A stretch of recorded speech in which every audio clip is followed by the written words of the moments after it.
Let us pray. Creator God, I come to you in the name that is above every name, the name of Jesus. And in his name I thank you for this community that we live in and call home. I thank you for those who lead and serve us on every level, both elected and appointed. We ask your favor upon them, upon our first responders, upon our medical personnel, and those who are responsible for educating our precious children. I'm asking you to bless them for their service to their fellow man and to this community. Holy God, there are many needs in our community, and we pray for those in need this day. There are those who walk the streets in need of shelter and in need of food. There are many in this community who walk in fear. Grant them faith that they might find what they're searching for. Send them a friend. We ask you to please guide and direct this governing body in their business tonight. And may you gently and firmly remind them that they are not only accountable to the voters who elected them, but to you ultimately, as we all are accountable to you for every thought, word, deed, and action. Again, we offer this prayer in the name of Jesus. Amen. Allegiance to the flag of the United States of America, and to the republic for which it stands, one nation, under God, indivisible, with liberty and justice for all.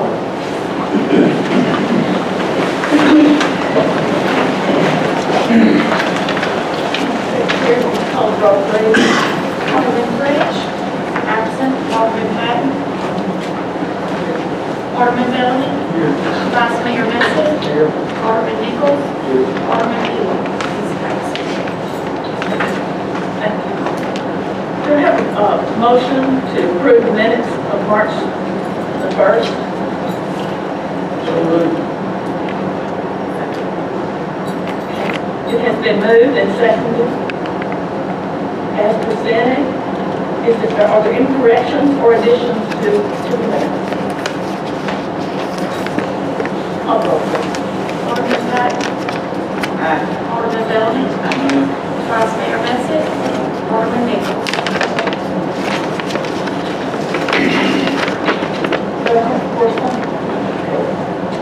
Any comments from the citizens?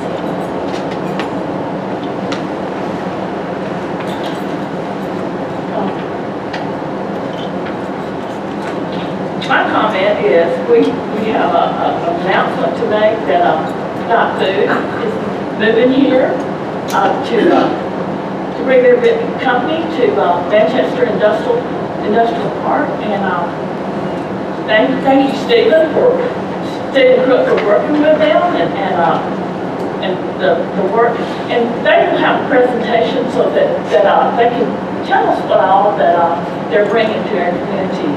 So.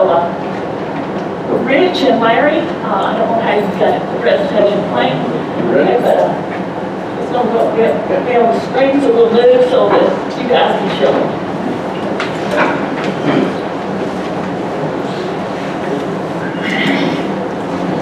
First of all, I want to thank the mayor, and thank the vice mayor for being welcoming, and thank Stephen for working with Dot Foods, and thank the citizens of Manchester for welcoming Dot and being supportive of Dot Foods. I've got a short presentation. I'm going to look this way, so I'm sorry my back's going to be to you. I'll try to speak loud enough so you guys can hear. Dot Foods is a family-owned company. Give you a little bit of history about myself. I've been with Dot Foods for 17 years. I started in 2005. My title is Western Region General Manager. I'm also a Middle Tennessean. I live in Smith County, which is about an hour east of Nashville. So I made the trip down today, and I'll be spending quite a bit of time down here. I have a son-in-law that works for Dot, a daughter-in-law that works for Dot, and at one time my entire family has worked for Dot. So it is a very much a family-owned business. My agenda today, I'm going to be a little bit brief. I've got about 10 minutes. I'm going to give you a little bit of overview, what we do for communities. We are very heavily involved in the community that we reside in, and tell you a little bit about our distribution center. Dot Foods was founded in 1960. It's a family-owned company and still is. We're on the third generation that's running the company. What we started out with in 1960 was Robert and Dorothy Tracy. They started in a very small town, Mount Sterling, Illinois.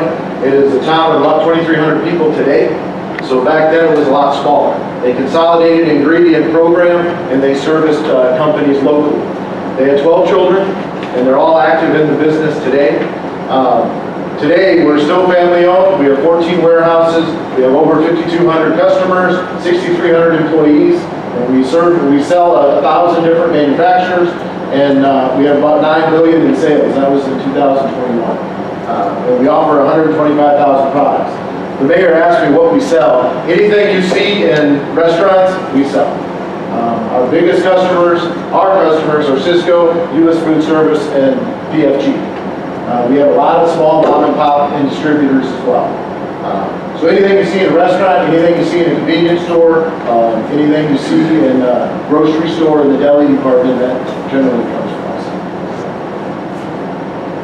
us. So who is Dot and who is Dot? Our culture is our biggest competitive advantage. We focus on our employees, the communities that we reside in, and our customers and business partners. Here's our distribution network. This is where we have distribution centers across the nation. My title is Western Region. I have the soon to be seven here in Manchester, distribution centers to the west of Indiana, and then my counterpart has 4 currently on the East Coast. And I also have the pleasure of helping out Canada. We have a distribution center in Calgary. We have one in Toronto. We're actually building a new facility in Ingersoll, which is part of in Ontario. We also have a joint venture in Mexico. Think big, act small is our motto. We like to think of ourselves as a big company. We help our customers solve very difficult, complex problems. That's our niche in the industry. We help them get to market products that we sell, and they don't have to buy a truckload. We'll consolidate them. They can buy all of the 125,000, consolidate it into a truckload, and that's what we do. That's how we keep the small mom and pop distributors competitive with your Cisco and US Foods. Another big part of our operation is giving. Giving to the communities through charitable organizations. We have some corporate charitable organizations. We give to FEMA, we give to American Red Cross, and one of the local, I was talking to Alderman Nichols there a little bit earlier, but TCAT in our Dyersburg, Tennessee facility, we helped them with a $120,000 contribution to start their truck driving program down there. And it's very, very successful. I think Steve's going to tour it with me tomorrow. And we also started a truck driving school on our own, where we pay employees. We hire them with 0 truck driving experience. We actually pay them to go to our training program, and then we train them for about 4 weeks, and then another 8 to 9 weeks in-house, and then we put them on the road, and then they become full-fledged truck drivers. And that's working very, very well. We have 2 very important corporate charitable giving campaigns. And Alzheimer's Association is very important to Dot Foods because that's what Robert Tracy passed away of. So last year we gave, our employees donated $148,000 to the Alzheimer's Association. And United Way is a very big charitable event run corporately and at each of our distribution centers. And I'm proud to say that in 2020 we gave $463,000 to United Way. So charitable is very near and dear to what we do. And we also give to local charities. We want to be a partner in our communities that we're in. And we have a program annually which is called Neighbor to Neighbor. And annually this program exists in approximately 70 food pantries that we give to at a national level. In Dyersburg, we give to 5 local pantries, and we give a total of $25,000 in food products just to those 5 pantries. Nationwide, it was $350,000 last year. 2020 and 21, it hit everybody hard. COVID-19 did. But Dot realized that, and we helped on a nationwide level. we donated 26 million plus pounds, dollars in product to local food pantry station. I can tell you, in some of the distribution centers I helped, we were giving away truckloads, trailer full of food to local communities to help. Because everybody, they weren't working, I'm sure Manchester was hit with it too, so we were giving away this product to local food banks, which helped. We also focus on veterans. It's part of our foundation. Those who serve this great country is very near and dear to DOT. We have a federal truck driving apprenticeship program. We have an annual veteran employee recognition that we do. And DOT Transportation, we have 6 now custom military trailers that you might see coming in and out of Manchester. They're beautiful. And then we also have a Veterans Employee Resource Group, which I'm honored to be the executive sponsor of. Military is very near and dear to me. It was a lot of my family members were in the military growing up, so very near and dear. A little bit about the Manchester Distribution Center. It's going to be, the initial build is going to be 177,000 square feet of food distribution. It'll have a dry warehouse, a refrigerated warehouse, a frozen warehouse, and office space. And it's going to address our growing demand in the southeast. I mean, we have a lot of volume our way, and we need the added capacity to service customers. It's estimated that we're going to spend about $50 million. That's the land acquisition, building construction, and racking and equipment. And we're going to invest in people. Over a 3-year period, we're going to have a minimum of 251 new jobs at this facility. And annual payroll, excluding benefits, is going to be $13.7 million. That's what we're anticipating. And the success of the facility truly depends on the ability to recruit and hire employees. So if anybody wants to be a truck driver, let me know. You can go to www.drivefordti.com. We're actively hiring right now in that market. And if you know somebody or you yourself want to drive a truck, let me know. And we offer best-in-class benefits. We offer, I hear that from a number of interviews that I do, that DOT offers above and beyond a lot of other companies that's our competitors for new employees. But we offer benefit package, approximately 35% of non-mandatory benefits. We offer medical, dental, 401k. I'm not going to read them all, but we offer a lot of great benefits, profit sharing. And I'm proud to say in this facility in Manchester, we're going to start out with a family health center, right on site. So anybody, the employees that work for DOT and their dependents is covered under our benefits, they can come and utilize this service. They don't have, it's a doctor's service, it'll have a PA and a nurse, and they can come for anything from a child sickness up to biometric screening and all that right there on site. So that's very exciting. And like I shared, we're not hiring. You might see the ads going up locally, but if you know anybody, like I shared earlier, drivefordti.com, that'll take you to the website. We are actively looking for a terminal location here, temporary office with a drop yard that we can park tractor and trailers, so we can start hiring in this market right now. Here's some estimated impact that it's going to have in this community. Like I shared, we're going to have a minimum of 251 employees, and the employee earnings, this is including benefits, is going to be $18,545,000. So the total economic impact that this community, Coffee County, should see is $125 million annually. So that's a big investment in this community. Long-term corporate citizen is what we focus on. 251 new direct jobs, and it's going to have an effect in other areas of the county as well. And we do have plans to grow. That's why we purchased a large piece of land. So there are future expansions in the planning stages for Manchester. But in order for us to be successful and to expand, we need the support of the community as well as the county and everybody to help us achieve our hiring goals and grow the business. So please refer anybody you can to work for DOT. It's a great organization to work for. I can't speak highly enough of the Tracy family.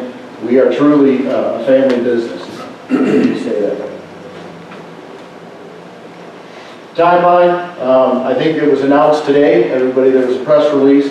So we hope to have all the due diligence done on the land no later than May 2nd, and it'll be approved hopefully by May 11th, and then complete the purchase no later than June. We want to complete this as soon as possible, and we want to get started building in quarter 2 or 3 of this year, so call it late summer, early fall, and then be operational. It takes us about 12 months to build a distribution center, so we'll be operational by late Q3, early Q4 of 2024.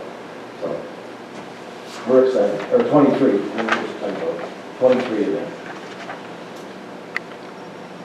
So that was pretty fast, but I had 10 minutes. Is there any questions from the council or the mayor, vice mayor, or citizens? So, we all know what Cisco is, and I don't guess I understood that chain that DOT drives to Cisco warehouses and they take it off. Where do you get your stuff? We get it straight from the manufacturers. Okay, so manufacturers go to you, and then you go to Cisco, and Yes. Cisco goes to the restaurant. Yes. That's our niche. If Cisco can order a truckload of product straight from the manufacturer, we encourage them to order a truckload straight from the manufacturer. Our niche is really less than truckload. That's where we come in. We get truckloads from the manufacturer, then we separate it up and sell less than truckload to our customers. I say, welcome to Manchester.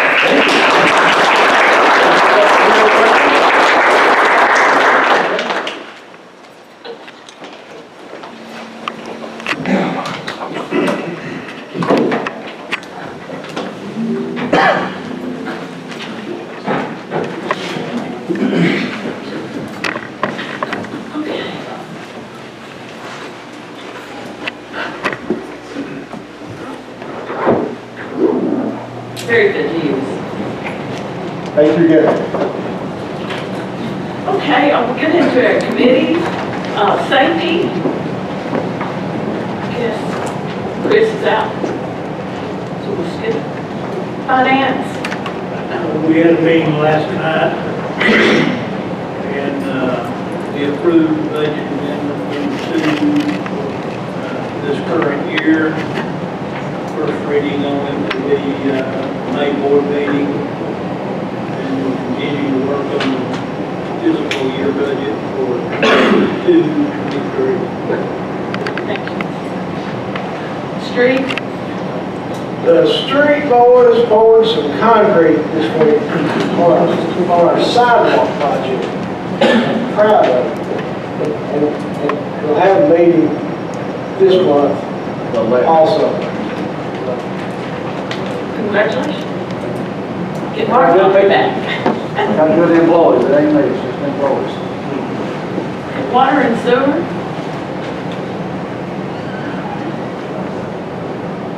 Mayor, we don't have a meeting scheduled this month.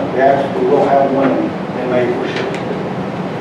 And we are working on the sewer rehab Yes, we are.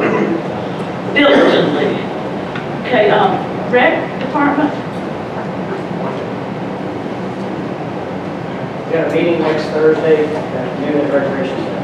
Thank you. Tourism. Planning and zoning. We've been busy, haven't we, Brittany? We've been busy, yes, sir.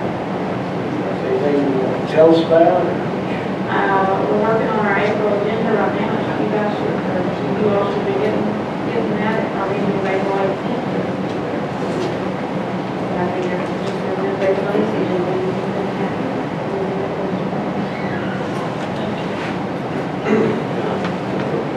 Information systems. We didn't have a meeting. Thank you. Historic zoning. We have a meeting this Thursday, 5 o'clock, here in Wilson. Thank you. Okay, we'll get into a resolution. Madam Mayor, the first thing I have is a resolution adopting the plan of services preliminary to annexation of 83 and 7/100 acres of property owned by Lincoln Crossland. We have some additions about how we're going to zone it. The This is property on that Middle Highway across from the 184 lumber building. They want annexation, and then so part of it commercial, part of it R3, part of it R4, and that was addressed by the planning. This is the resolution to adopt the plan of services. Is your motion? I make a motion. Do I hear a second? Second. It has been moved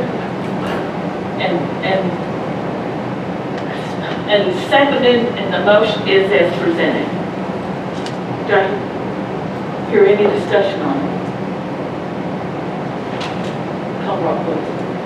Alderman Patton. Alderman Bellamy. Vice Mayor Messick. Alderman Nichols. Next resolution is a resolution proposing annexation of the same property. Do I hear a second? It has been moved and seconded. The motion is as presented. Is there any discussion on it? Call roll, please. Alderman Patton. Alderman Bellamy. Vice Mayor Messick.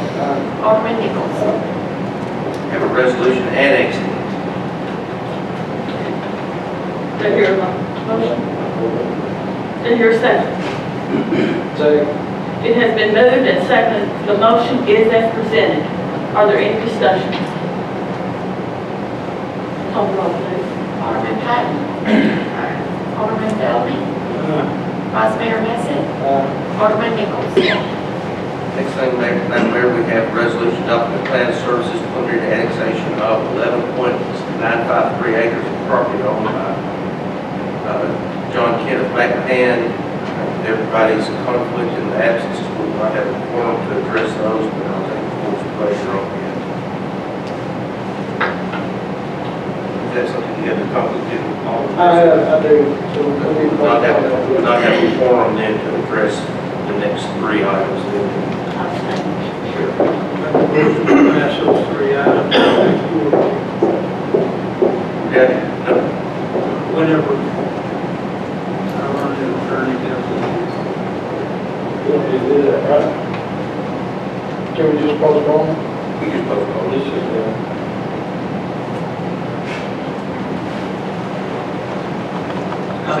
Second, yeah, motion to postpone to, whenever we have a forum. Second.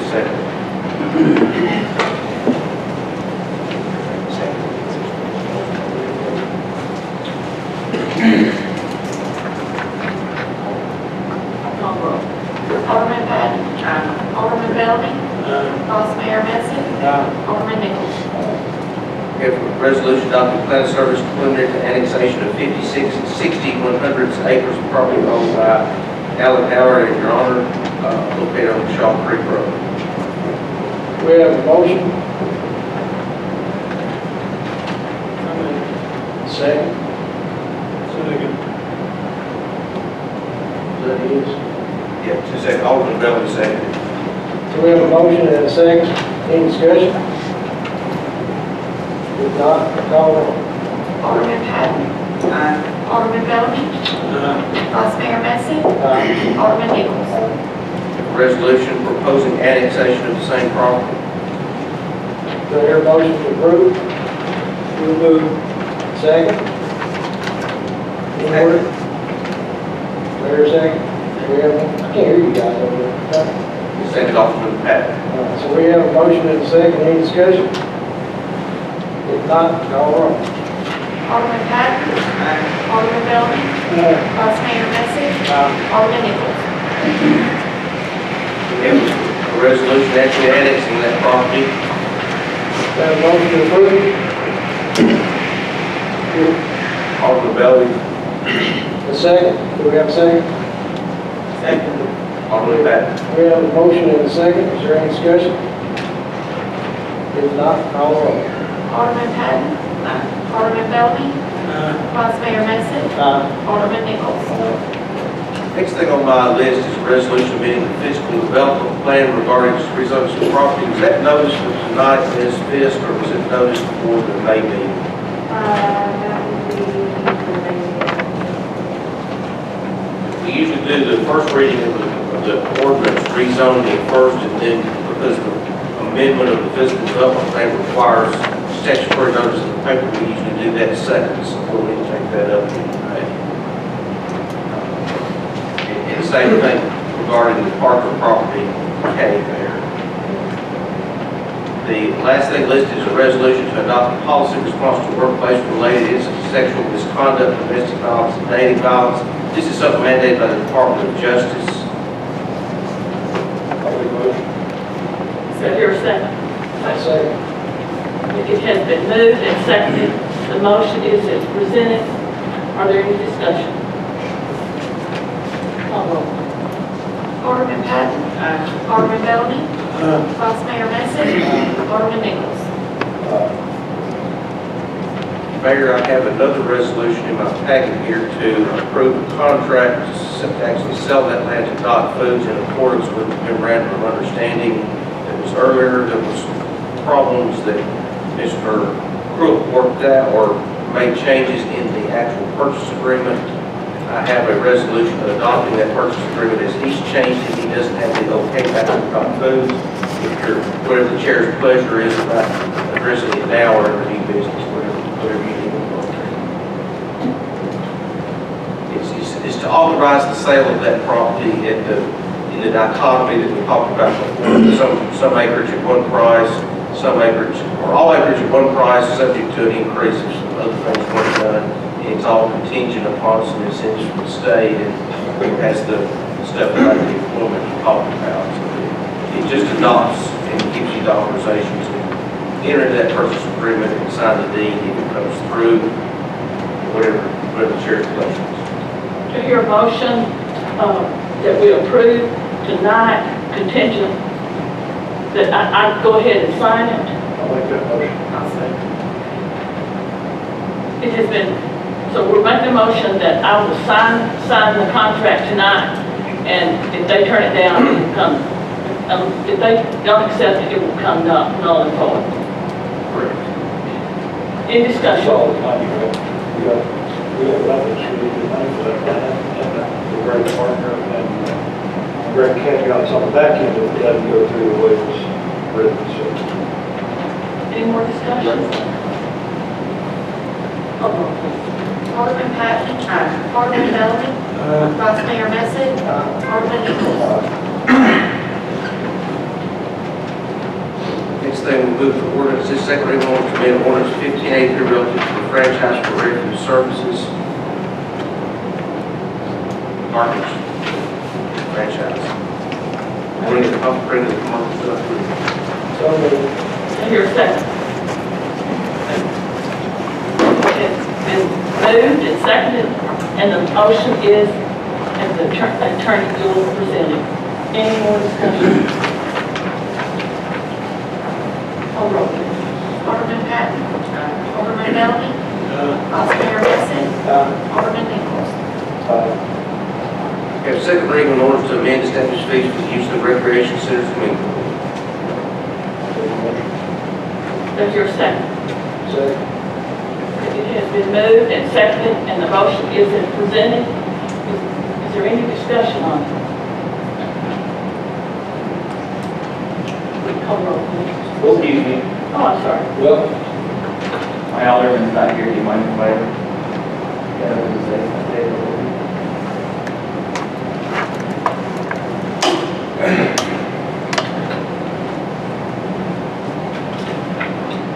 My name is Brian Gilday, and spoke last time. I have several kids on the team. I was reading through the ordinance, and there's a couple of things that I would like to point out. The first one is if you have an ordinance, we want to make sure that we get it right. And you guys have a copy of it?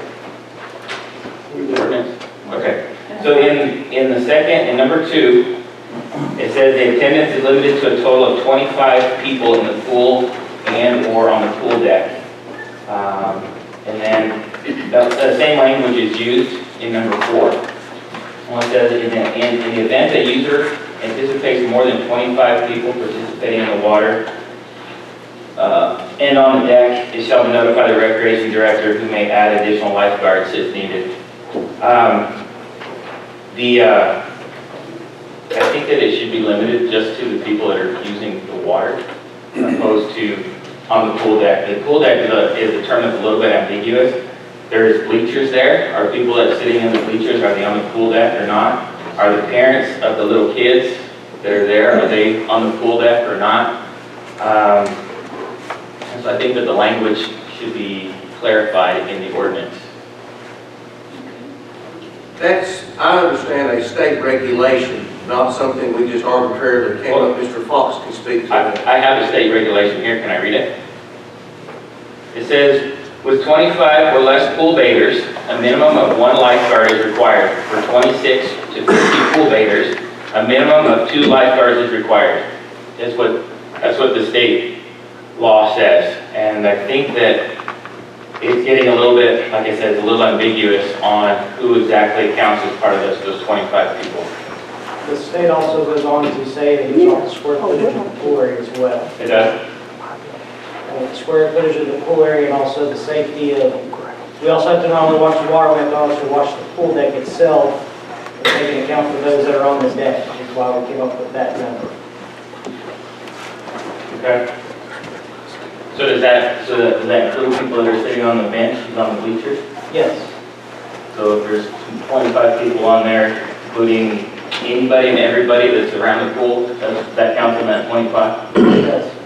Because we are responsible for their safety. If someone was to have a medical emergency on the pool deck, we are to react.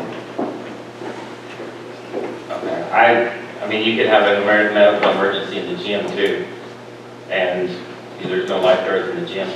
No, but the rest of our staff is trained in CPR and AED and first aid procedures. That's good, and I think that they could respond in the pool just as well as the gym, correct? The staff can, yes. Lifeguards are certified for the aquatic area where your event is taking place. Okay.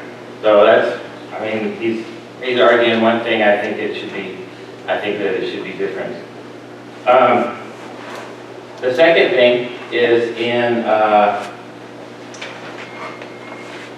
the ordinance on number 8. It says the per hour fee will not be prorated or reduced by the use of the lane pool by others if lanes are not utilized by the reserving or renting person in the group.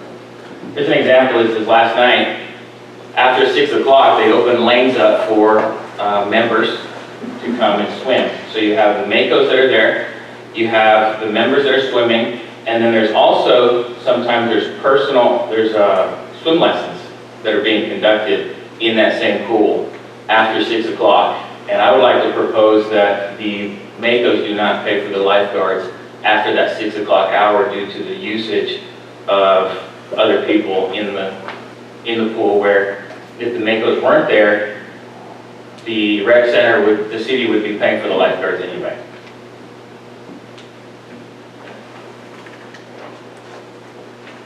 Okay.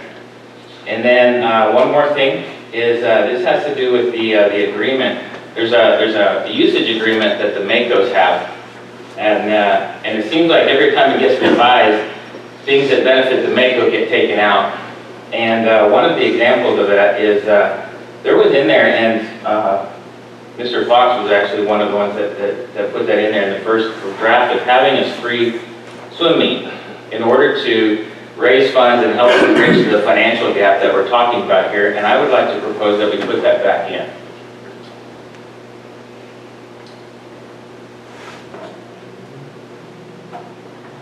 I believe Attorney Yule can, Yes, I don't think we can subsidize a private organization. We just can't let people, just an arbitrary, I won't say arbitrary, but just a group of a private organization commandeer any city facility and use it for fundraising.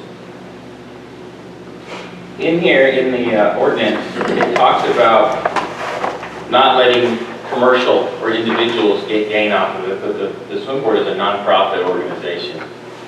Still a private organization, and it's no different than the Willowbrook Golf Club, the Boy Scouts, or something there. We can't just arbitrarily pick and choose who we let get free city services down there. We have to treat everybody equally. Well, if somebody else requested that, could it not be granted? We can't do it for everybody, so we can't just let these groups or individuals that come and say, I want to swim free or I want to have my own fundraiser, I'm a nonprofit. I mean, you know, churches could do it. I mean, all of which are good things. We just can't pick and let certain people reserve this and use city facilities and city personnel as a fundraiser just because we like them. We have to treat everybody equal. Why, is there something that prohibits the use of the facilities in this way? Yeah, the state law that says any expenditure has to be for a valid municipal purpose. And subsidizing private organizations, no matter how well intentioned, there's just not one of them. There wouldn't be any expenditures in a situation. And turn the lights on. Well, the lights would be on anyway, sir. We can't just provide a facility to a group just because we like it. I think that's good. There's nowhere else this can go. Every side is clear on this. Okay. Thank you. Thank you. Okay, do I hear a motion to approve the ordinance as stated? I make a motion. Do I hear a second? Second. Okay, it has been moved and seconded. The motion is as presented. Call the roll, please. Alderman Patton? Aye. Alderman Bellamy?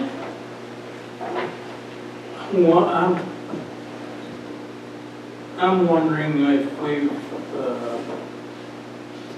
apparently I thought everything was ironed out and everything was happy, but apparently it's not that way. So we need, I was all set to vote for it, but since this gentleman's spoken, he's got all these things that we're not doing that they want done. Is this agreement actually going to be beneficial to the Sharks and or the Makos and the city together? It seems like there's a conflict there between them.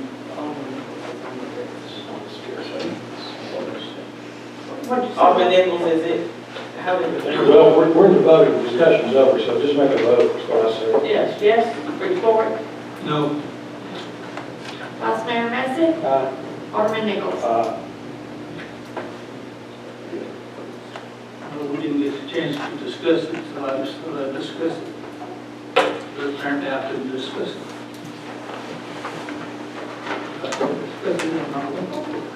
I'm sorry, I thought you discussed it. So I don't want to discuss it with this gentleman over there. And I think there's a problem somewhere along the lines between the swim club and the city because they're,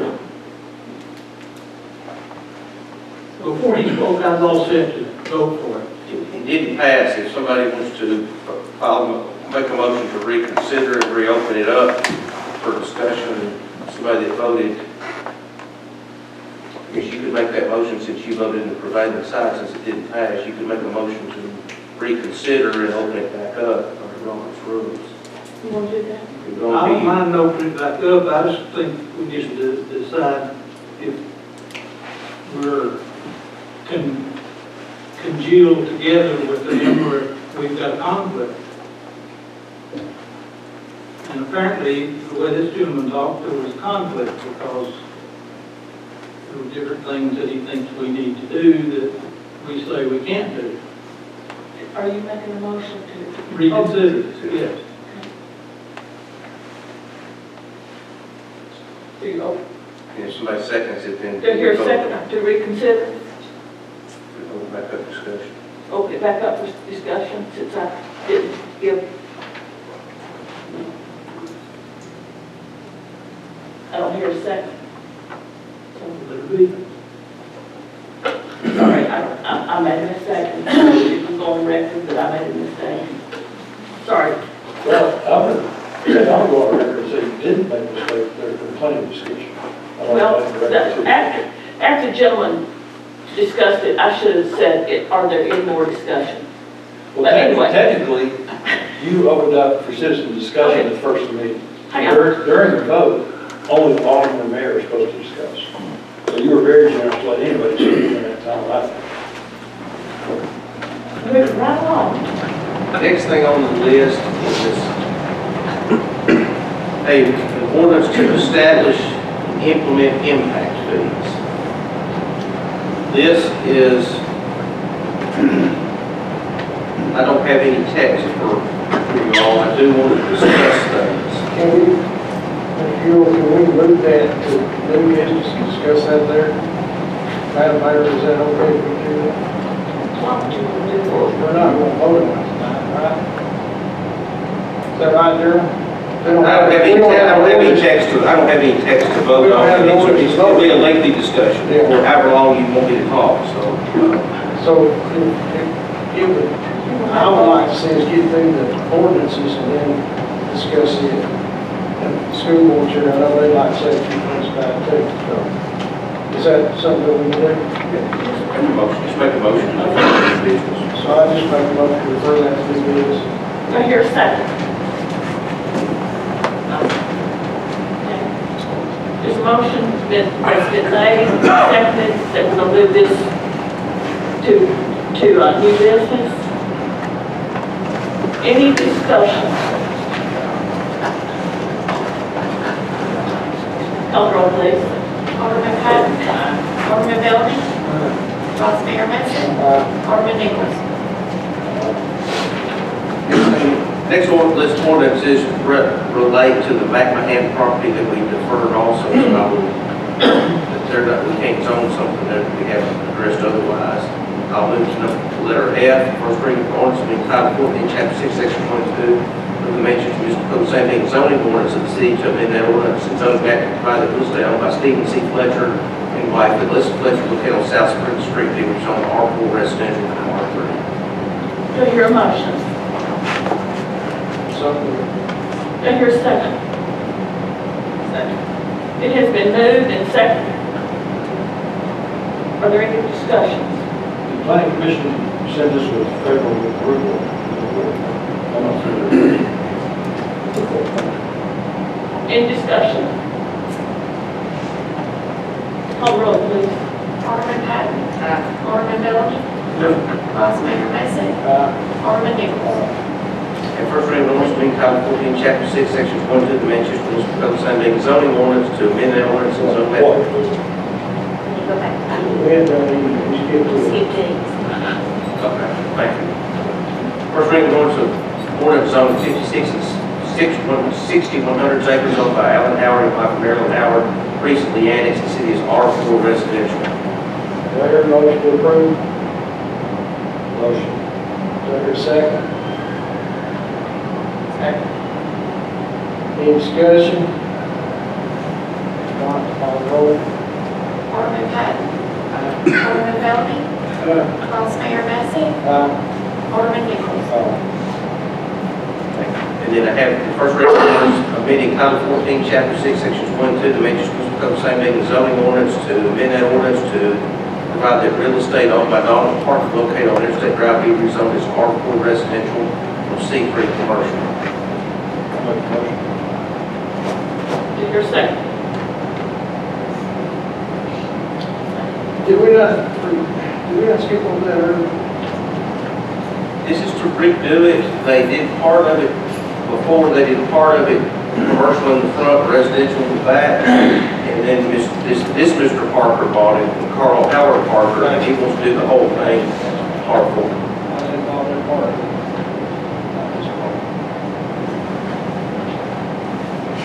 I'll say. It has been moved and seconded. The motion is as presented. Is there any discussion? Call the roll, please. Alderman Patton. Alderman Bellamy. Vice Mayor Mason. Alderman Nichols.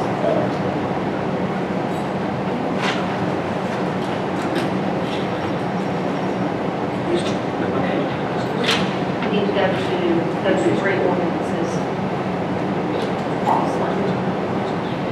Any old business that we need to discuss? And we'll go down to the three ordinances. First thing in the new business, there are three ordinances zoning three different parts of the Crossland property that we talked about earlier, the 83 acres. They essentially zoned the part out by the highway, commercial, a block of 11-something acres immediately behind Ms. Crosby's house, R4, and then the remaining 60.54 acres, R3, that goes back in the back almost to the property that kind of runs on Raxton Road. I have a map if anybody would like to look at what's proposed for what. But there are 3 separate ordinances. I guess the first one is, We bundle those on a vote, we have to vote. if it gets a vote of motion, to approve all 3. I'd like to bundle this motion. Bundle. Do I hear a second to bundle? Second. There's a motion on the table, it's been seconded that we will bundle the 3 ordinances for the Crosland property. Are there any discussion? Call the roll, please. Alderman Patton. Alderman Bellamy. Vice Mayor Mason. Alderman Nichols. We have under new business, we have the medical health insurance plan. So, yeah. I want to make a disclaimer before Chelsea starts. She's a colleague of mine in both insurance agencies. And Mr. Mumpower, the last guy that had the health insurance called me out to the Commissioner Mumpower about whatever. Attorney Ewell advised me to always say that I'm associated with this company that manages our health insurance. And Mr. Mumpower was saying about it shut down that municipality out by Memphis, by the way.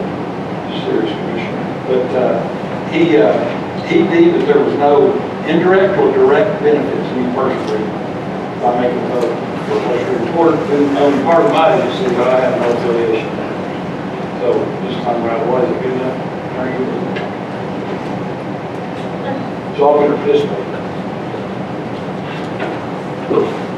How would you like me to proceed? Would you like me to give an overview to the entire board, or would you all like to have discussion? I'd say give an overview. Okay, great. Thank you so much for your time tonight. Again, I'm Chelsea Quindad. I'm with Lester Green Toma Insurance in Tullahoma.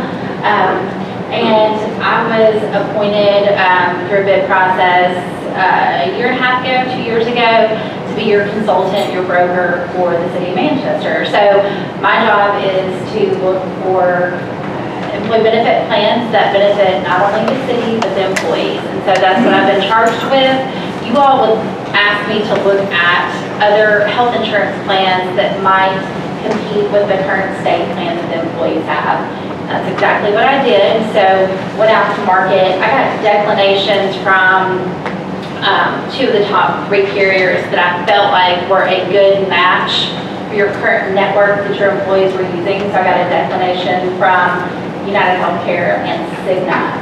Blue Cross, just on their own, an apples to apples comparison with us as a fully insured plan to the state plan was not competitive. But where I did find a competitive benefit that I presented to the Finance Committee last night, and that's why I'm here today, is a benefit through Blue Cross, but also has a separate benefit through a TPA, which is a third-party administrator, on a portion of the claims the employees would have. So essentially, the overview of the plan looks like this. It's going to save a minimum of $130,000 to the city. You all can choose how you would like to spread that savings, whether a portion goes to the employees or whether you hold on to it for future health insurance increases, because we will have insurance increases every year, especially in a pandemic like we are now. So the minimum of $130,000 to the city. The expected savings based off of underwriters that look at your claims and your demographics are expecting a savings of $160,000. So your next question, I'm sure, is how does this plan match up with our current state plan? It is an exact match, benefit to benefit of the current state plan. So you've got most of your folks on the limited plan, which is a copay plan through the state. You've got a small number on a consumer-driven health plan with an HSA. And those benefits, not only do they match the state plan, they are a better benefit. The out-of-pocket maximum, which is quite high through the state plan, would be decreased. On the limited plan for a single employee, the out-of-pocket maximum would go from $6,800 down to $4,665. You all were given a little packet. I'm not going to read it to you, but for a family in the limited plan, the current out-of-pocket maximum is $13,600. Quite a big liability for a family. It would be going down to $9,330 on the limited plan. And that's the majority of your employees. There are, I think, about 10 employees, give or take, on the consumer-driven health plan. That out-of-pocket maximum does not go down quite as much, but it still does go down a couple $100 for a single and about $390 for a family. So not only does it match the current state health plan, it's a better plan in terms of the out-of-pocket maximum going down. So an overview of how we did this, and it's just getting creative with your risk as a group. And that's, what insurance is about. It's all about managing that risk. So what you would be buying are two separate plans. One would be a fully insured plan through Blue Cross Blue Shield of Tennessee with the S network. That's exactly the network and the benefit that your employees have now. They all are accustomed to a Blue Cross Blue Shield benefit through the S network, and that's exactly what we're giving them. In addition to that plan, you would be creating what we call, just for ease of terms, a bucket for any claims under $10,000 that the employees incur. So any claims under $10,000 would be administered through the third-party administrator, Lucent, which is a company out of Nashville. They've been around a long time. Like I said, Tennessee-based company. They do a great job. We have several clients with them, and we've had a lot of success with saving companies money by getting creative with the way their claims are being paid. So essentially, you would have a bucket that you would fund to the maximum, and that maximum amount that you would fund is still creating a savings for the city of $130,000. Now, if all of that maximum bucket or that maximum amount of money being put into that account throughout the years not used, you can create even more savings than the $130,000. So again, the expected savings is more like $160,000. That's an overview, and I'm happy to get in the weeds or talk more in detail about any of that with you. So that's in essence a self-insured retention or It is. deductible of sort. Sure, so the separate plan includes a couple of pieces. One, it includes stop-loss insurance for those claims so that the city doesn't spend more than that maximum amount. So it includes, it's through Gerber Life, I believe, on this one.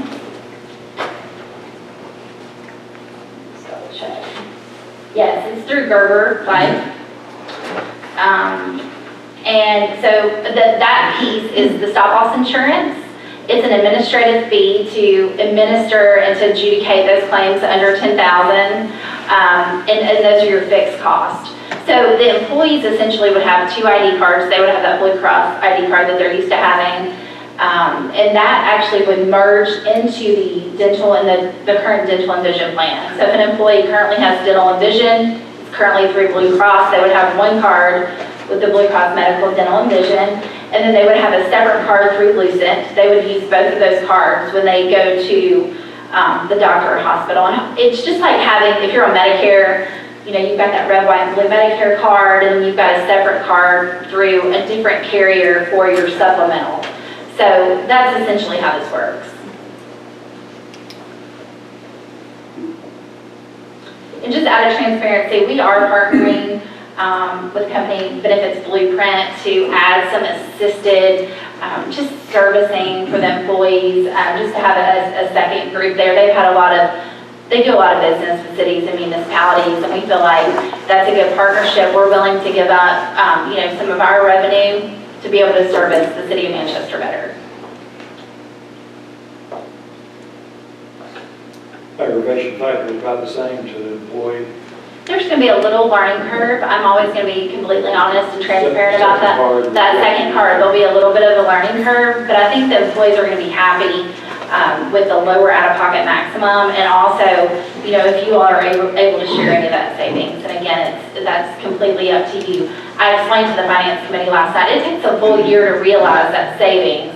But one thing that we want to make sure we're considering is the state plan will issue an increase to you in January. So this plan would start July 1, and it would run July 1 through July of next year. So it would mirror the budget year, which would be nice, because that way Bridget would be able to know how to budget for that, because currently she's budgeting, she only knows 6 months of the premium from the state, and then there's an increase given, and we don't know what that's going to look like for 23 yet. We should know in the next few months, but this would hold you, it's creating a 9% savings on your current state rates, but it would be more in January when they issue those increases. And what we've heard is they're going to be anywhere between 4 to 6%. So starting in January, that savings would be, you know, 13 to 15%. It has to be approved tonight. It does, and you know. May the 1st, we have to. Sure, and that's why I'm here tonight. And so the state requires a 60-day termination notice from you all. So we have to let them know by May 1st, and obviously this is your last meeting before then. Unless we did a special call. It's an ordinance, right? It is an ordinance? No, it's resolution. It's a resolution, okay. It's just a contract. We could approve it.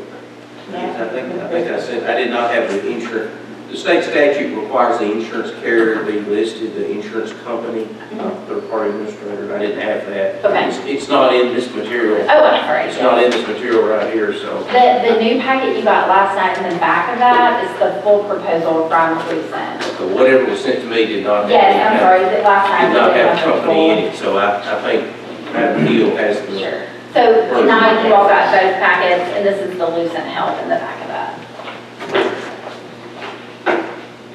Okay, did I hear a motion to approve? So moved. Second. Okay, it has been moved and seconded. The motion is as presented. Is there any discussion whatsoever?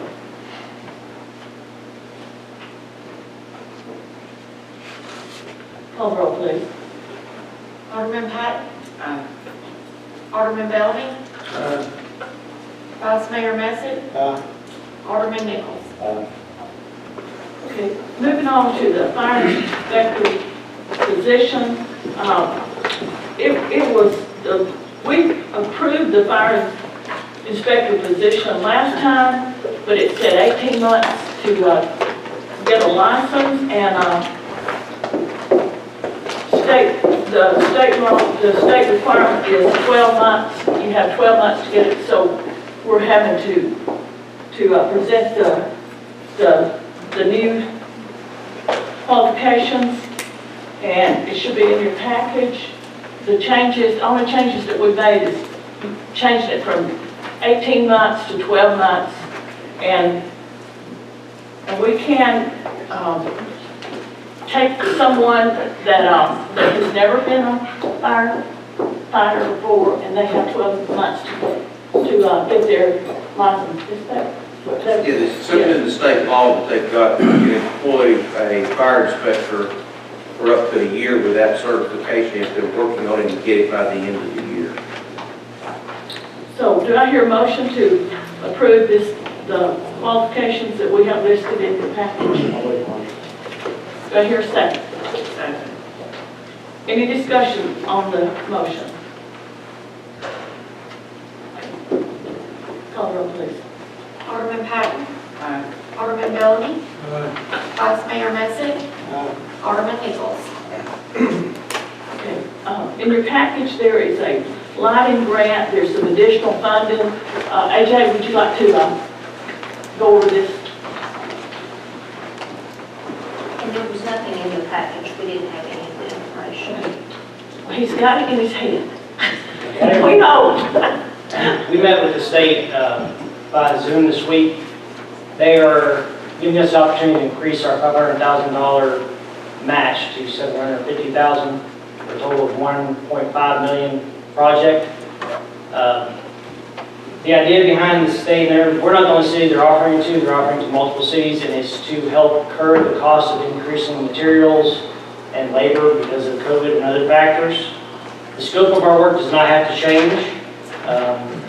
Running some numbers, with the current prices, according to Musco Lighting, install and materials, you're looking at $1,175,000 total project just for the lights. That's not including any underground electrical wiring that may need to be done. Also, does not include any ADA improvements to the fields that we will be affecting, that will be required by the state. So this additional funding is just to help the city curb any future expenses that may come because material increases. Any questions? We've approved a half a million, right? Correct. So you're asking for, you're presenting a proposal for 250,000 more. Correct. We do not have to use the full 250,000. It's whatever we use. If we use $1 million, we are putting out $100,000 in city funds. So whatever we use, we get reimbursed half, regardless if it stays $500,000 or if it goes up to $750,000 match. Whatever we use, we get reimbursed. But we're saying that it's okay to spend the 250 tonight, we can't control that down the road, right? Or we can. What we're doing tonight is telling the state, giving the mayor authorization to tell the state that yes, we would like to increase our funding and utilize it if need be. We're not obligated to use It does expose an obligation of $250,000 is what the effect of that is. Yes. That does not increase, our scope of work is not changed. So it's all going off of price of materials and labor to install is what it's all going on. Like I said, this is just to help curb the city's expenses. Because it's, the way it's trending, it's going to go over our $500,000 match. I mean, right now we're looking additional $87,500 off of today's prices. That's over the $500,000 match we currently have. Well, if the prices go up, we could also not spend as much, right? So we can't do as much project because prices went up with our limited, with the budget that we have already. We are obligated to do 6 fields. And any ADA improvements on those 6 fields that we make the improvements to. And we don't have to use the 250, we were told we don't have to use the 250. It's allocated if we need it. Correct. Whatever the cost is to make those improvements to those 6 fields is all we're obligated to do. But you're saying that it's going to go up, that we're going to use it. That's why you're asking for it. Correct. I mean, the way prices of materials are increasing, we're probably going to need it, and it's going to help curb our costs because we have to do the 6 fields But if you don't have the 250, how are you going to do the 6 fields regardless? If prices go up. So you don't have the 250, prices go up, how do you do the 6 fields if you don't have the cash? And I guess this is more we'll have to discuss about where those funds are going to come from. I don't think we're obligated to it. If we keep the state contract, we're obligated to do the 6 fields, regardless of price. Was the way it was explained in that meeting. Does that make sense, Attorney Ewell? Regardless of price? No, it doesn't make sense. Usually you have all that stuff on the front end, you can turn it down if you don't like it. They do require you to do whatever the project is you propose, but if the bids or whatever are so high, you can just turn it down, turn your grant down and not do any of it. And you may be able to turn out part of it. We've never done, taken out part that I remember, but we could have. But I think you get bids for the project and see what it is, and if you don't, if you're part, because they've only approved $500,000 so far, so if it costs 1.1, it's going to cost us $600,000 to do it, but we can always just turn it down. So we just. Yeah, I think we've still got latitude in there. I mean, this contractual in front of it. The way it was explained in that meeting, because we talked about changing the scope of work. If we added additional things, say, prices stayed the same and we were able to do the 6 fields with $500,000 and then we were given an opportunity for the $250,000, we would put that towards, say, a pool renovation. And the way it was explained was, if we change our scope of work, we add, said, pool renovation to it, we're obligated to do that renovation to the pool regardless if grant funds are available or not. So my understanding is, whatever the scope of work is, the 6 fields, that's what we're obligated to do to complete our grant contract. Within the grant, we don't have to add money to it. The city would not have to add, if it overruns, we don't have to add money to it. Like if the process goes to the roof on anything while you're doing it, you still have that initial contract and bids, and that's what we agreed to. We're not obligated to that. I'd have to ask the T-Dec. It's not an open-ended thing. I'm going to say, we've never heard of that if that's the case. Contract would be useless then. Right, I think the difference they're talking about is between now and when it's bid. You're correct, once it's bid and there's a firm price in the contractor can't go up.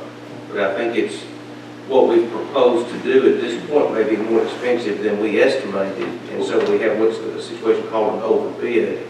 And at that point, we can just turn the grant funds back in, request a reduction in the scope of work, or something to stay within the amount of money that we decided we were going to pay. We have several options there, including just saying, well, if the whole thing's too expensive, we'll just turn it all back in. But after you get a bid for that, that's correct, it's firm, but I think somebody in the interim, they're expecting an overbid or maybe an estimate higher. When's your bid coming? We haven't got the state contract yet, so we've not put anything out to bid yet. So give me time, I remember that. State contract will probably be after the 1st of July, is what they told us. In November, there was a bid that you guys had gotten, that the max from S&K was $120,000 per field. So That included all 8 fields, we didn't know we was doing 6 fields. But that was an old bid now, that was back several months ago, but, you know. Doesn't mean that we can't get S&K to bid it again, or S&W. If we, yeah, well, I think we probably should, because they were cheapest by far, about $500,000. Well, we also have to put this in context with our budget negotiations coming up too, right? I mean, it can't just happen out here on its own without, and then somebody else might want to know or something. But all we're doing tonight, and y'all correct me if I'm wrong, all we're doing tonight is authorizing you to tell the state that if we need another $250,000, we would accept that $250,000. Right, we don't have to take it. No, you don't have to. You don't have to. All you're doing is telling the state that yes, we would like additional funding if we need to use it. So if we say no, and we get to the point where we want to do this project and it's more, then we can't go back and say, hey, wait a minute, we made a mistake, I wish we had that $250,000. Correct. We're not making a contractual obligation by this. No, No, that's the way I understand it. no, it's not a contractual obligation. There's no contract being presented. We're just telling them we're interested. Yes, you're just telling them, yes, we're interested in additional funding. Yes. Still sounds like the crawfish a little bit if we do it, you know, after the budget. Is this basically increasing our line of credit to $750? And if we don't want to use it, we don't have to use it. And when bids come in, if we think that's more, you know, it may come in $550,000, $600,000. If we don't want to spend that extra $500,000 or $50,000 or $100,000, then we just turn it down and give them, and say we don't want it. Is that correct? What this is doing, like I said, is giving you extra support from the state for the project. A line of credit, so. Right. Until we get the contract, we can't answer that particular question. I mean, we don't have the contract yet, like I said. But once we get our bid, then we make the decision whether we want to accept this extra $250 or just forget the whole thing. Correct. Yes. So like I said, tonight all you're doing is giving the mayor authorization to tell the state we want the additional funds. Once we get the contract in, then we can decide from there, do we want to accept the contract? My understanding is once we accept the contract, we are locked into completing the scope of work, which is the renovation to those 6 bins. So we still got time that we can back out. Correct. I keep going back to this. Okay, the night that we discussed, and the high side of it was 120,000. We were talking about, well, if it's that good of a deal, and Mark, you and George were the ones that got it. But I never signed a contract. We were just speculating that night. That's because we didn't have Contract. well, we didn't have a grant, right? We couldn't write a contract because we didn't have grant money to back it up. Correct. We were just talking about a grant that night. Yes. Speculating. Yes. We were just talking about applying for the grant and accepting it.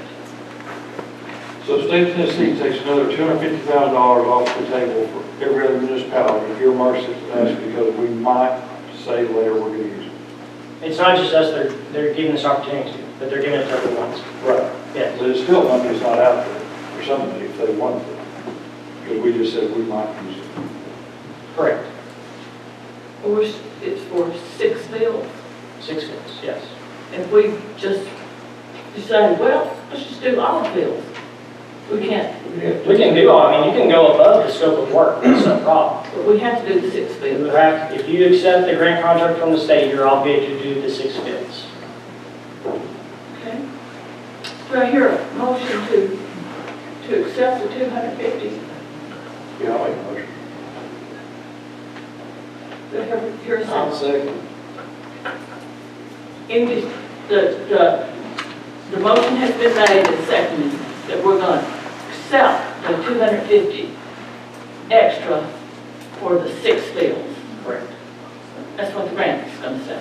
Yes, the grant is to make renovations to 6 fields. Any discussion? Attorney Yule, just one more time, we're not committing to spending that $250,000. Correct.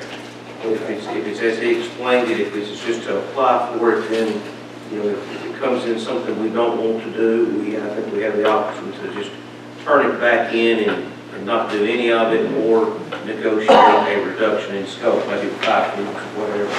The issue about the ADA compliance, sometimes when you renovate things to a certain extent, you're required to bring them up to ADA standards.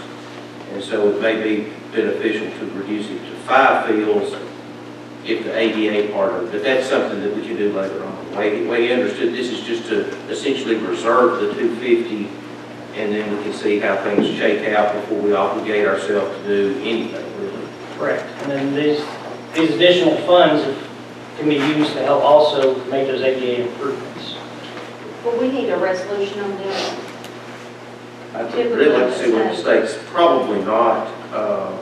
According to TDEC, all they need is a letter from the mayor stating that we would like to increase our funding. That's what TDEC. That's probably correct, just to reserve the money. Do we have the grant that way, Jay? Is the grant in place? We have the grant, but no contract has been signed. They're going to host workshops on how to using the grant management system. And then once they host those workshops, then they'll provide the actual contract.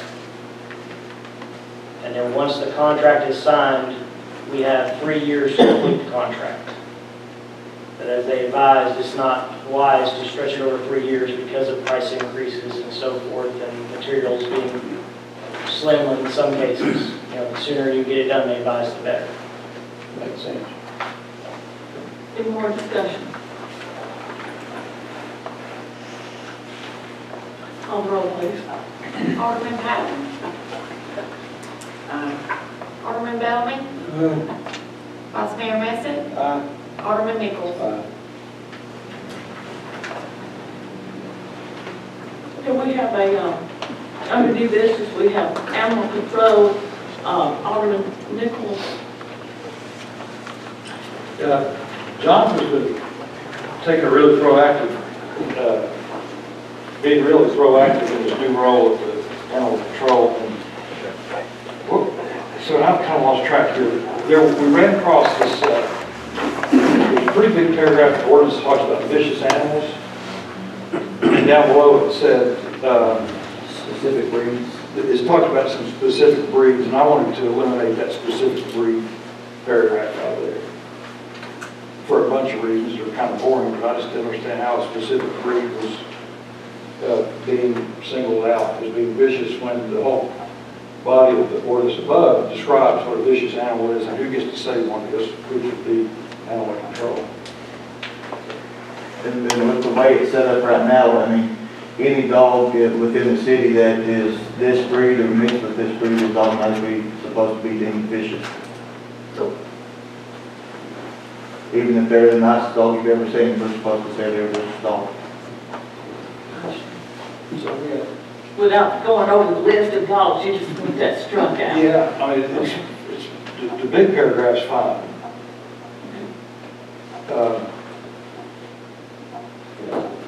So you want to make a motion that we, To let the street department director and director of animal control get together and figure out what I'm even talking about, that smaller paragraph, and just take it out of the ordinance. It's in essence to amend the ordinance to delete, I think, number 5, isn't it? Let's take it out, that's all we can do. so we just need to make a motion. I'm going to, right there, number 5. Is it number 5? It's number 5. It's, Whatever the list of vicious it's dogs. under, section 301, subsection 2E is what we would E, delete. okay, E rather than 5. So, Alderman, you're making a motion. Would you second that, To please? delete section E under section, I can't remember all that. Yeah, whatever the line says, like that. Not to, No, he's got a code. Let me see, Alderman Pat, one of these read the provision. I read it before, it's like American Staffordshire Terriers. Yeah, football carriers. Min pins.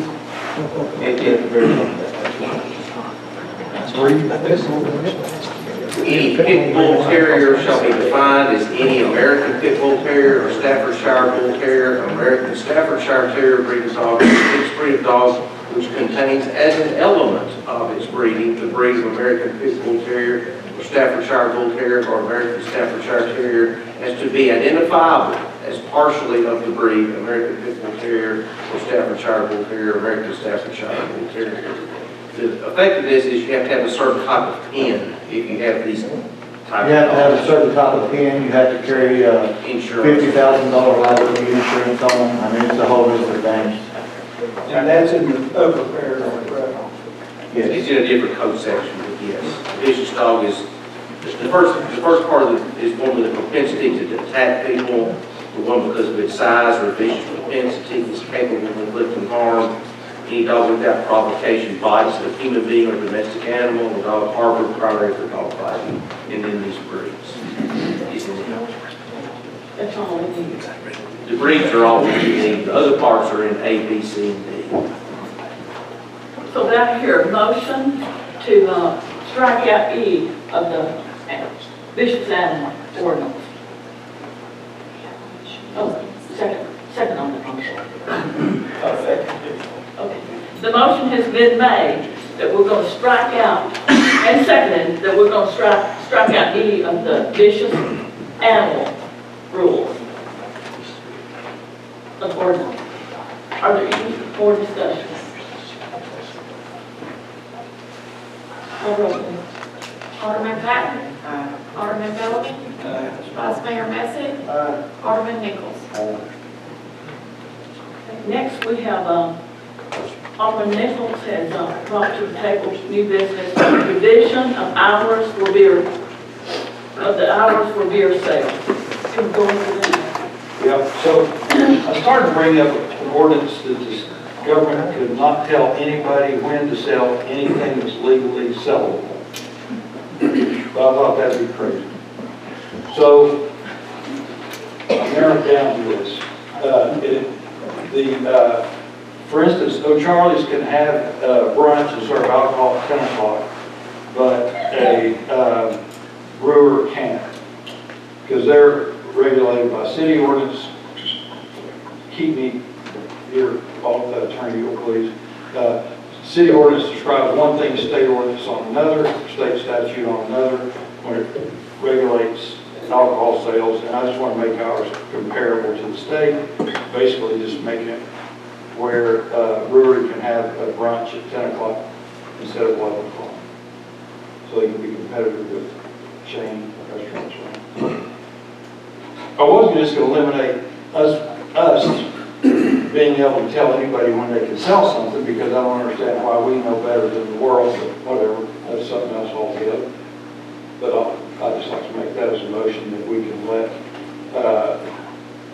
what was that, what was the, can you read that one? My way of explanation is, if the ABC gives you a license, they set the hours, and there's a difference between beer on tap and packaged beer. If you have an ABC license, like O'Charlie's, you can sell anytime that you can sell beer anytime ABC says you can sell a mixed drink. But if you only have a beer license, like, I guess, J&G, you can only sell beer when we say it is. This kind of equals that. And there's corresponding problems with packaged beer, because liquor stores can now sell packaged beer, but ABC says you can't open before 10 o'clock. So if you just eliminated all of ours, then there would be a problem with the ABC licensees. They wouldn't have as good an advantage. The way I drew the ordinance that I sent to you was that it just matched the ABC rules for everybody. So there's just one set of rules. I'd like to make that motion.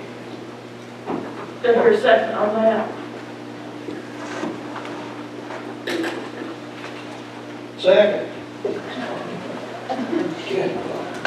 It's been moved and seconded that we make the same rules, ABC rules for everybody. Same thing. ABC hours apply to whether you got ABC license or not. Could this be in a form of an ordinance? It is, I have one. Okay. So it's 10 o'clock. 10 o'clock right now, but they can change it by rule. If you have liquor, it is really confusing at all. You can see the lobby's finger in all of it. By rule, if you approve liquor by the drink, the ABC can set your on tap hours at 10 o'clock, but that's what they do for liquor stores. Like Interstate Liquors does not have a beer license, don't have to have one, but they can sell beer, but only when ABC says they can be open. And I think that is 10 o'clock. And so this just equalizes it for both, like Alderman Nichols said, people that sell it on tap and people that sell it packaged. And I guess people that sell it both, probably, a brewer probably sells both. So yeah, it just fixes the ABC rules that are applicable. Any more discussion? Any more discussion? Call roll, please. Alderman Patton. Aye. Alderman Bellamy. Vice Mayor Messick. Alderman Nichols.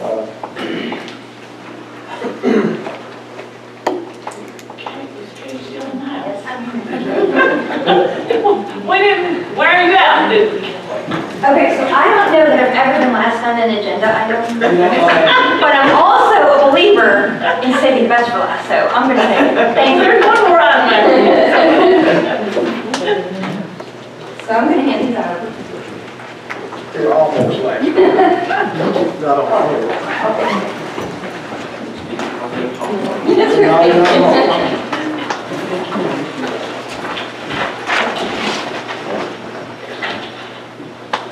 So, you've heard me speak about the Greater Manchester Economic Development Board, and one of our first initiatives was to create a 2-year action plan. We did this with the help of an economic developer, and she is the one, I know I've said this before, but she's the one that came to Manchester and said, wow, you guys have incredible things going on, and it helped us understand what assets we have, what our strengths are, which is going to help us market ourselves to be able to get that directed intentional growth.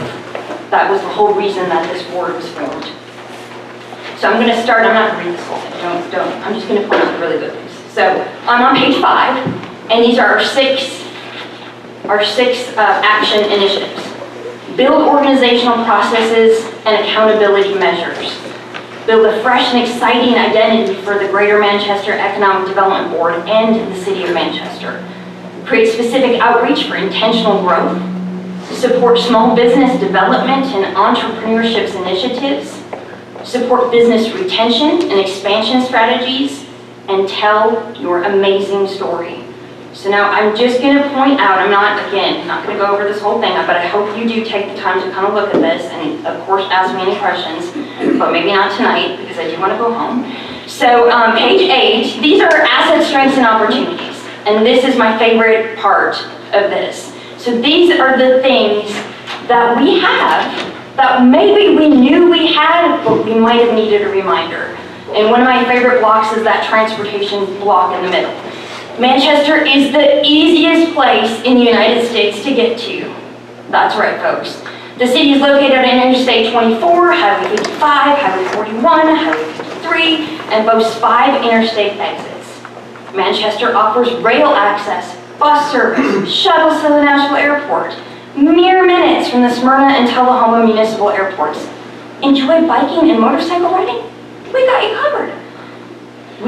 Manchester, Tennessee is on the way to everywhere. So I just want you to know that this hardworking board is really vital to the success of this community. We're just getting started, but this is going to be our roadmap, and we're going to use this in everything that we do. We are going to create some branding opportunities. There are going to be opportunities for citizens to be ambassadors of the city that they know and they love.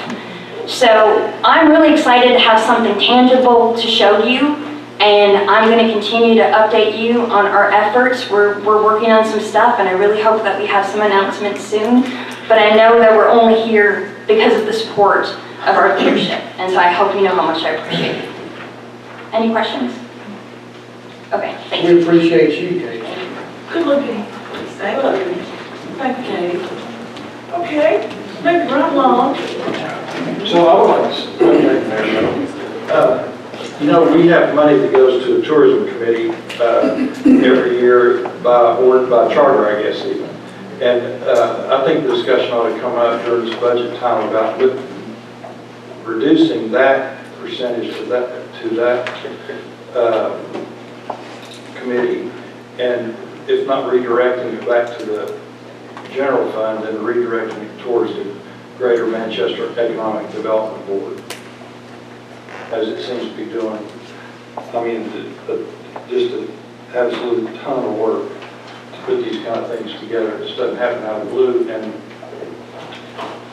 this is topic of conversation during the budget considerations coming up. I'd like to reduce the percentage going to tourism and flip some of that money either to the general fund, or leave it to the general fund, or float it over to the Greater Manchester Economic Development Board.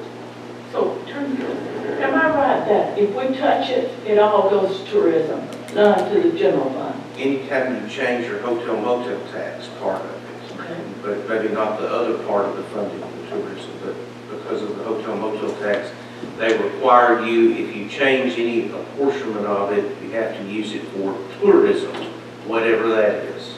And it's a broad definition. I mean, I think this would fall. I'd make a pretty good argument that this, as far as economic development and tourism, one and the same. I would like to make that argument.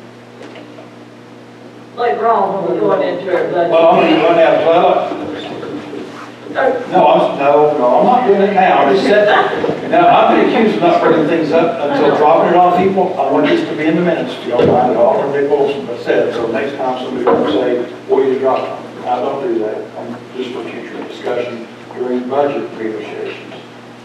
Thank you. I appreciate that. Sure. Okay, now we're going up to the one with the impact fee, and that lot of water on the bridge. That should be part of the budget negotiation, right? It was supposed to be the first reading of an ordinance, but we didn't have an ordinance. Gerald can explain this why we don't have an ordinance. Our charter says that we have the power by ordinance to assess, impose, levy, and collect impact fees from new land developments within the municipal limits, provided that the impact fees are limited to the reasonably anticipated cost of public improvements generated by such developments, and provided that the impact fee system and formula is prescribed by ordinance. So, I've got the school board at bless y'all's heart, I'm sorry. It's my fault that you sat there and waited for an hour and a half, okay? And I apologize. I'm not gonna take you out to dinner or anything like that, but I apologize. We've been entertained. Yeah. So, these guys have numbers, and we have numbers from Bridget about the income that we expect to get. And I just like for them to present their numbers and show cause why we need something like this. So, okay, if we do that now? Well, let me bring something that's even drier than what I've been through. There's also a thing called an adequate facilities tax. Absolutely. And an adequate facilities tax is under the state constitution a tax and can be used to raise revenue. If it is a fee, it has to be regulatory and can only be used for things that benefit those that pay the fees. Now, the reason why that's important is we're about 3 days in law school, but because of our state constitution, impact fees are treated differently than taxes, and taxes have to be done by private act. So if we do it by impact fee, we have to do, like it says, limited to the cost of public improvements generated by the developments. And the case law and Attorney General's opinions around it don't say it has to be localized, but it almost has to be to withstand a challenge that it is in fact a regulatory fee as opposed to a tax. Now, if we wanted to do a tax that was somewhat recurrent or was to raise revenue to put in the general fund or which could be used to fund improvements in areas beyond that, then we're probably going to have to go to the state legislature. Now, if we're going to do the impact fees, which we can do under our charter, we probably have to pick kind of like an area of town. And I know we've talked about the 105 extension, about moving the school out there, you know, educating the children out there. It's doable, but it's going to require a lot more thorough work to call it an impact fee versus a tax. But going to the state legislature and getting them to pass a private act that would let us impose a tax on development is probably not very easy. So, what does Rutherford County call theirs? Rutherford County's is by private act. It is a development. It is. It's like a schools maintenance fee or. I think it's an adequate facilities tax. Let me find it out. They litigated the constitutionality of that. Well, I've got a question about the percentages, like the percentage of people that are moving here and have children. Do we all, at the same breath, we'll talk about how many people are moving here from California driving up the prices. Some of that impact fee should go to the rec center for geriatric aerobics, aerobicize for old Californians. I mean, you've got, just to say it's all going to a school is not very thoughtful to me. No, We've got to have more discussion than asking our school board to come out in the middle of the night and just like drop this like we're going to figure it out in one night. We've got to sit with the committee and study, invite school board people to come in and talk to us and look at numbers and statistics of who's moving in, how many children they have, do they have children in 10 years? We don't know that everybody's having a kid that comes in. We can't even discuss that tonight, really. We don't have anything up here. We know how many people are here. We know how many people are going to be in school. We have estimates of that. We know what school's going to cost us over the next 5 to 10 years. We know that next year we're going to be back in portables at College Street, or Westwood. We know that for about every 635 or 40 kids we need new school, and if we had a new school right now. Well, you know that. I haven't heard the first people about that, so. We'll tell you that if you'll. Now, I don't think it's fair to the school board to have to present that. I don't think it's fair to the school board to have to sit here all night, but that's my fault. I apologize again, but. It's okay. I like to hear from them since they're here.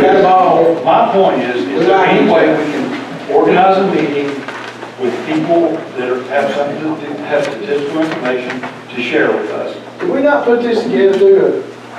Where do we talk about this? We talked about this. Did we not do this? We had a work session and talked about some aspect of it, and I think the idea then was that it would be a recurrent thing, like essentially like a specific tax in an area, or for new things that would be recurrent every year for 20 years and such. Now, that's not the way these ones that have been litigated are drawn up.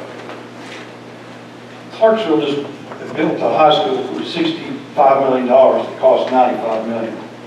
You heard about that? I mean, those are like really big numbers, and if we have to already dictate where the school's gonna be to accept this growth, this overpopulation in our school system, you have to go out and figure out where in the county you gotta go ahead and buy the land, and, I mean, these are big, big decisions. I mean, it's gonna require more than one meeting in an Alderman meeting, isn't it? I mean, don't we all have to sit down and talk about that? We're not, I know you already have, I'm not saying that. I mean, I know you all have your head around it. But the community doesn't have its head around it. we're not proposing to build a new school here tonight. We're proposing to fund. Alderman, I mean, Attorney Ewell just said a dedicated area is kind of what you have to. Well, that's For an true. impact fee. For an impact fee, you have to already have that identified. And you can't just, it can't be like a daydream, we want to make all this stuff. It's going to have to be, go out there and buy the farm and say, this is where we're doing it. And that's a lot of discussion. And do you not think it would be prudent for us to have some way to fund what we need to do in the future? Or should we just wait until the week before we decide to do it and then jump on it and do it? Well, that's exactly what I'm saying. Thank you. Alderman Messick, part of this, the Rutherford County impact fee was, I think, $1,500, or maybe per square foot, or $750. It was a one-time deal. Half of it was paid when the subdivision plat was approved, and the other half when the building permit was issued. You know, realistically, that is not going to raise the type of revenue that we talked about at our meeting, and you know, $1,500 per house, even for 1,000 houses, is not. So I understand the fact that we've got to work on this, okay? I just want to establish the fact that we need to start. We should begin tomorrow. Yes, I agree with that. It's, bless their hearts since they've sat here for an hour and a half. Let's give them 10 minutes. Should we schedule a joint work session together? Well, that'd be fine if you guys want to do that. I mean, you just talk to Joey and you guys work it out, and we'll just do that to start with. But Joey's already been to one work session. And you drove back from what Johnson City had done, and we appreciate that. Glad to be here. You're talking about impact and an area. The biggest need is going to be at the middle school, so that's going to be the entire area. That's the whole. That's kids from all of the city come to the middle school, and go walk to the middle school. Just go drive around it, and then go drive to any middle school in the area and look at the difference. I'll put my teachers and my kids and the program against anybody around, but go look at the facilities at the difference. Now you talk about the nice school versus the not nice school, or what difference? A middle school, just a middle. I'm sorry, I didn't hear you well. I'm sorry. Well, see, that's where we got to get together. Yeah. I mean, these are huge things. We also need a city manager to help us talk about it too. A professional that's done it before. Help us. So we're not going to discuss this anymore tonight? Well, I mean, I can do that. And I want, anytime we're going to put together, I'll be at any meeting. Okay. Chairman. All right. And Roxanne, we'll go and work. Alderman Bennett, any comment? Now, I'm going to back up just a minute. I'm not against the swim club, they usually stay going fast. It appears to me that we didn't have discrepancies in what the city was in favor of doing and what the swim team wanted to be doing. That's why I voted no. If I'd have got to revisit it like I wanted to a minute ago, we may have been able to do it tonight. Since we couldn't, I'd like this to be brought back next board meeting.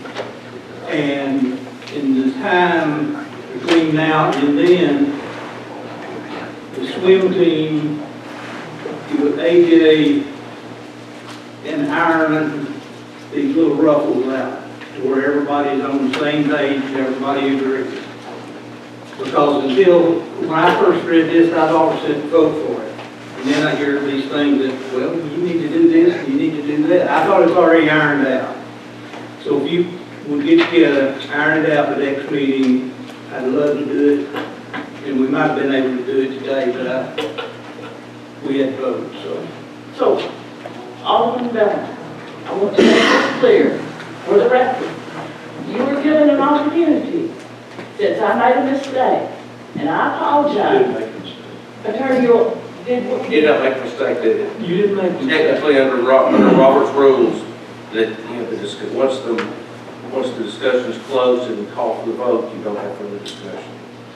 But you did say that he could bring it back up He would have tonight. to make a motion to reconsider, because he was in the prevailing side, and he did not get a second, so he had that opportunity and he didn't get a second. So You did tonight. Right, I wanted to work it out tonight, which I think could have been done, But you couldn't get a second. he didn't get a second. right, I didn't get a second, because somebody called for the vote, wanted to get it voted on, and so be it. But I want to get it, You just didn't get a second. It wasn't, nobody overrode you. You just didn't I get a didn't second. say they overrode me. Okay. All right, just want to make that clear, that I did give you an opportunity, just like, all right. The first Tuesday night of every month is the night for the board and mayor and aldermen to meet. Sometimes we meet for 30 minutes, we meet for 10 minutes. Sometimes we may need to meet for 4 hours. But I'm obligated to be here until we're finished. And I think we should all make plans to do the same. Okay. You got a comment? Except you want to go home. I don't even want to go home. I mean, I'm still here for time. I don't care. I'm the same way. Well, I think we're done. All right. I make, did I hear a motion to adjourn? Motion. Did I hear a second? Second. Did I hear a second? All in favor, say aye. Aye.